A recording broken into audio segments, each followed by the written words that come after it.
नमस्कार, मेरा नाम है डॉक्टर पुरु धवन और आज इस वीडियो में हम बात करने वाले हैं कि इस ठंड के मौसम में एक किडनी फेलियर पेशेंट को किन किन चीज़ों का ध्यान रखना चाहिए। ये ठंड का मौसम हर साल आता है और इस जैसे जैसे ये मौसम आता है कुछ ऐसी चीज़ें होती हैं जो अक्सर हमें किडनी फेलियर पेशेंट में देखने को मिलती है। तो शुरुआत करते हैं सबसे पहले क्रिएटिनिन से। अक्सर पेशेंट की क्रिएटिनिन के लेवल बढ़ते हुए देखने को मिलते हैं। अब सवाल उठता है कि ठंड के अंदर क्रिएटिनिन का लेवल क्यों बढ़ता है। ठंड के मौसम में जब किडनी फेलियर पेशेंट को ठंड लगती है तो कपकपी छूटती है और कपकपी कहाँ छूटती है, मसल्स में छूटती है। और क्रिएटिनिन कहाँ बनता है, मसल्स में बनता है। तो जब भी आपकी मसल्स में शिवरिंग हो रही है तो क्रिएटिनिन की प्रोडक्शन बढ़ जाती है। इसलिए किडनी फेलियर पेशेंट को कहा जाता है कि अपनी बॉडी को जितना हो सके उतना गर्म रखो। आपके दो पसीने छूट जाएं वो ज़्यादा इंपॉर्टेंट है, बट आपको ठंड किसी भी कीमत पे नहीं लगनी चाहिए। इसके साथ साथ ठंड के मौसम के अंदर बुखार बहुत कॉमनली देखने को मिलता है कि गला खराब हो गया, जुकाम हो गया। जब भी गला खराब होता है, जुकाम होता है, हमारी बॉडी का जो टेम्परेचर है वो थोड़ा सा बढ़ जाता है। आप थर्मामीटर लगाएंगे, टेम्परेचर 99 आ रहा होगा। अब कहने के लिए बुखार है और कहने के लिए बुखार नहीं है, मगर 99 के बुखार के अंदर आपने एक चीज़ नोटिस की होगी कि आपकी जो मसल्स हैं, मांसपेशियाँ हैं, वहाँ पे दर्द बना रहता है, आपकी कमर में दर्द होता है। और ये जो मांसपेशियों में जो दर्द बना, जो बुखार हुआ, जो आपका टेम्परेचर बढ़ा, उससे भी आपकी बॉडी के अंदर क्रिएटिनिन की प्रोडक्शन बढ़ जाती है। इसलिए जितने भी पेशेंट साइंस इंजीनियरिंग के हैं उनको एडवाइस किया जाता है कि जब तक बुखार उतर ना जाए और उसके बाद कम से कम 15 दिन तक अपना क्रिएटिनिन का टेस्ट मत करवाओ, क्योंकि अगर आपके लेवल बुखार से पहले 4 थे और अगर आपने बुखार में टेस्ट करवाया तो वो सीधा 8 आते हैं, डबल हो जाते हैं। और उसको नीचे आने में, अपने पुराने लेवल 4 पर आने में तकरीबन 15 दिन का टाइम लग जाता है। तो जब तक बुखार उतरने के बाद अगले 15 दिन तक कोई टेस्ट नहीं, क्योंकि जब हम करवाएंगे ठीक आएगा। अगर आपके लेवल बहुत ज़्यादा है, बहुत ज़्यादा दिक्कत हो रही है, तो आपने टेस्ट को अवॉइड नहीं करना। फिर चाहे जो भी दिक्कत हो, जो भी लेवल हो, हम उसको काम करेंगे। इसके साथ साथ ठंड के मौसम में एक चीज़ का और ध्यान रखना चाहिए, वो है खाने पीने का।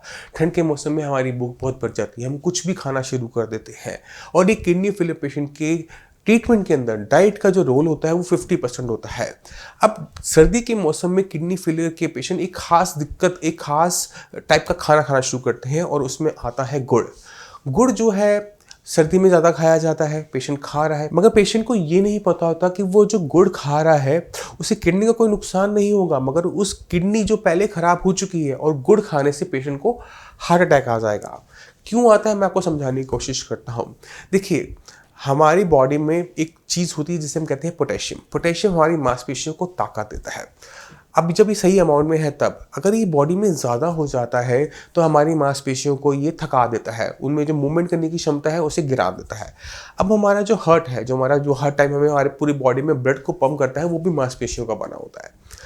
अब जब आप गुड़ खा रहे हैं उसमें पोटेशियम की अमाउंट ज़्यादा है। पोटेशियम जब हमारी बॉडी में ज़्यादा जाएगा, किडनी काम नहीं कर रही, उसको सही तरीके से कंट्रोल नहीं कर पाएगी और पोटेशियम की मात्रा हमारी बॉडी में बढ़ जाएगी। ये बढ़ा हुआ पोटेशियम हमारी सारी मांसपेशियों को ढीला कर देगा। हमारे हाथ पैर चलाने में, हमारे चलने में, बोलने में, सब में दिक्कत महसूस करनी शुरू करेंगे और हमारी हार्ट बीट पे भी इसका असर पड़ेगा। अगर पोटेशियम ज़्यादा हो जाए और ये हार्ट की जो मूवमेंट है बंद हो जाए तो ब्लड का फ्लो बंद हो गया, कार्डिक अरेस्ट हो गया और पेशेंट एक्सपायर कर जाता है। यहाँ पे पेशेंट किया एक्सपायर कार्डिक अरेस्ट से, मगर कार्डिक अरेस्ट क्यों हुआ, क्योंकि पेशेंट की किडनी काम नहीं करती और वो पेशेंट ने गुड़ जैसा हाई पोटेशियम चीज़ खा ली। इसी तरह से किडनी फेलियर के पेशेंट्स को जूसेस से भी बच के रहना चाहिए, क्योंकि जूस के अंदर भी पोटेशियम की मात्रा ज़्यादा होती है। ये कुछ चीज़ें हैं जिनका ध्यान हर किडनी फेलियर पेशेंट को रखना चाहिए।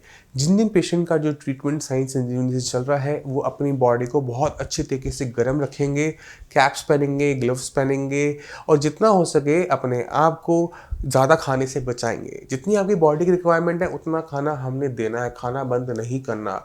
जो खाना आपको बताया जाता है आप उसे फॉलो करेंगे, आपको किसी टाइप की दिक्कत नहीं आएगी। मगर अगर आप गुड़ खाएंगे, आप जूसेस पिएंगे, बहुत ज़्यादा अमाउंट में आप सूप पी रहे हैं तो दिक्कत महसूस कर सकते हैं। तो जितने भी पेशेंट्स हैं किडनी फेलियर की, मेरा उनसे अनुरोध है कि खाने पीने का ध्यान रखें, ठंड से बच के रहिए, क्योंकि ठंड के अंदर क्रिएटिनिन का लेवल बढ़ता है, बुखार के अंदर क्रिएटिनिन का लेवल बढ़ता है, एक्सर्शन करने पे, एक्सरसाइज करने पर भी क्रिएटिनिन का लेवल बढ़ता है। यहाँ किडनी खराब नहीं हो रही, मसल्स की एक्टिविटी बढ़ने की वजह से कैटेनिन के लेवल इंक्रीज हो रहे हैं, जो कि हमें एक फॉल्स इंडिकेटर है, एक गलत इंफॉर्मेशन देते हैं जो कि हमें नहीं चाहिए।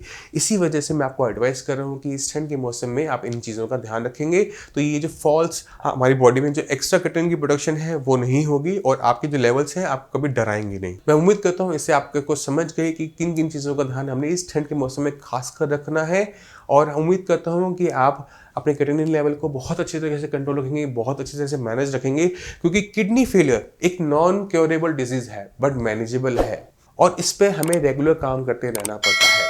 अब इसी के साथ आपसे भी मैं चलने की आगे चाहूँगा। मिलते हैं अगली वीडियो में, तब तक के लिए धन्यवाद।